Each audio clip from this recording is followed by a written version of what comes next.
The idea in the United States, or in my country, in the UK, that people start in one company at the age of 16 and leave that company at the age of 60, that era is finished. It's over.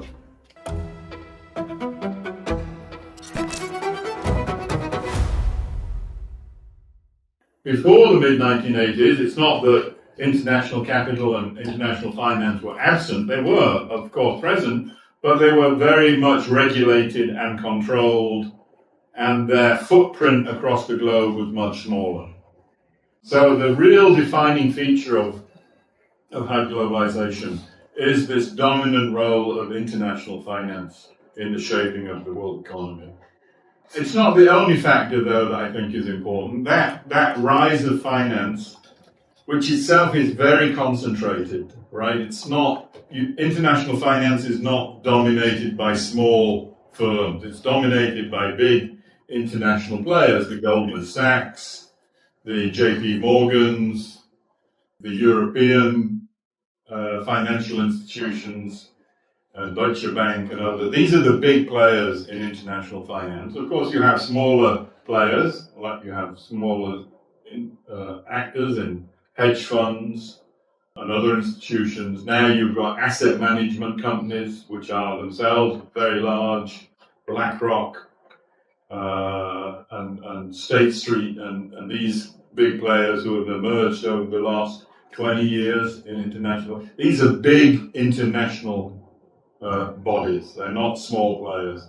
And that's true, that has become true not only in the world of finance, but also in the world of business more generally. The global economy and international trade are dominated by very large multinational firms who dominate the particular markets in which they operate.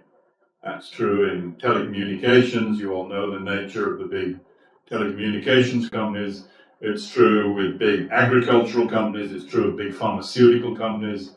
It's true of big airline companies, airline producing companies, etc., who dominate their markets. Again, this is not necessarily a new feature of capitalism. It's been there before, but in the current era, the ability of a small number of firms to control markets is more intense than it's ever been.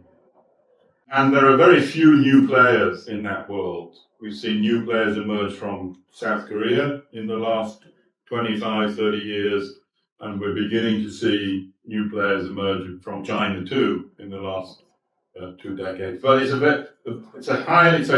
it's finance-dominated world. It's a highly concentrated corporate power world, and a relatively more open world than was true of the period immediately at the end of the Second World War. Liberalization has reduced barriers to entry across countries and markets in most parts of the world. Right? So most parts of the world are now more open to the movement of money, goods, and people and services than they were 30 or 40 years ago. So these are the big kind of features that are, in my opinion, dominating the system. We have other things. Technology has become part of this story, and the telecommunications and computer revolution have been part of this structuring of this hyper-globalized world, and clearly have been important. So, but these are the forces shaping the world for the last 30 years. So the promise of these kind of allowing these forces to dominate economies was rapidly rising incomes, rapid increases in productivity growth, rapid increases in investment, in productive investment. And that's not the story of the last 30 years. It's a much more uneven and unpredictable story than would be suggested if you believed that releasing these forces was simply going to produce very strongly positive outcomes. And I don't think it has. In the first place, growth which has been driven by private credit creation, right? So allowing finance to spread across the world has meant that debt and credit have become the driving forces of economic growth.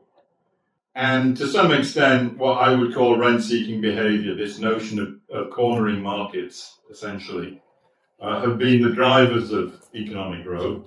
This is different from the period at the end of the Second World War, or after the Second World War, when the real driving forces of economic growth were capital formation, investment in plant and equipment and people, real investment, not investment in financial assets. That's a very different thing. We live in a world in which most money flows into financial assets, not into capital formation. Rapid productivity growth was true of most of the 30 years at the end of the Second World War, and wages were rising very dramatically at the end of it. So you had these forces, investment, productivity, wages, were what drove economic growth in the 3 decades from the end of the Second World War. That's not what's driving growth in most parts of the world today. There are exceptions to my story, and one of the exceptions is this country, obviously, where very high rates of investment, rising productivity, and rising wages are part of the growth story, obviously, of the East Asia region more generally, but China in particular. So in this world, in this world of dominant finance, concentrated markets, and relatively slow growth, rather than adding new wealth to the economic equation, what you're seeing is what some people talk about a winner-takes-all world. That is, the winners in this world are essentially extracting income from one part of the economy and monopolizing and controlling it in their own sphere of influence.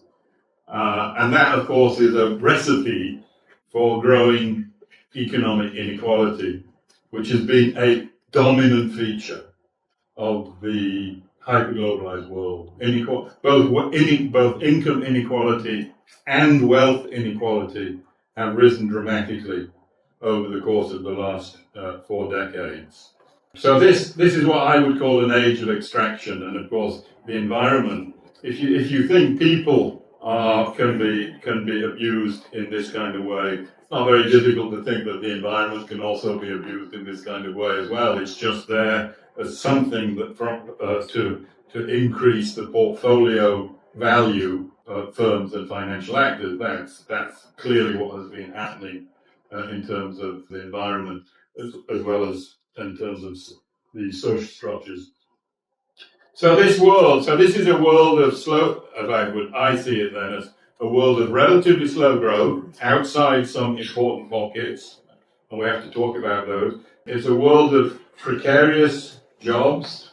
Precarity has been the idea in the United States, or in my country, in the UK, that people start in one company at the age of 16 and leave that company at the age of 60. That era is finished. It's over. People are unlikely to stay in the same job for more than 5 or 10 years in the same organization, if they're lucky to stay in that job. Many jobs have very few regulatory support. The so-called gig economy now accounts for a large part of the workforce in advanced economies. This is a much more precarious kind of working environment than was true of the one that was created in the 3 decades at the end of the Second World War.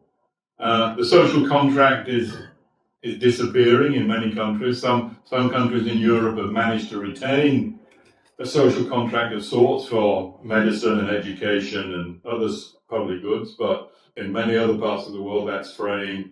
And families are being squeezed. They feel they don't have the security, financial security. They don't have access to public goods in the way that they used to have access to public goods. And the inevitable consequence of that is a certain sense of anxiety and growing anxiety, which I think is a feature of many of the advanced economies. You compound that with technological uncertainties, the rise of AI, and the fear that jobs will not only be lost in the blue collar in factory work, but are now likely to be lost in the white collar service sector too. People are very anxious about these trends. because they don't see the support that they feel their government should provide in the face of these overwhelming pressures.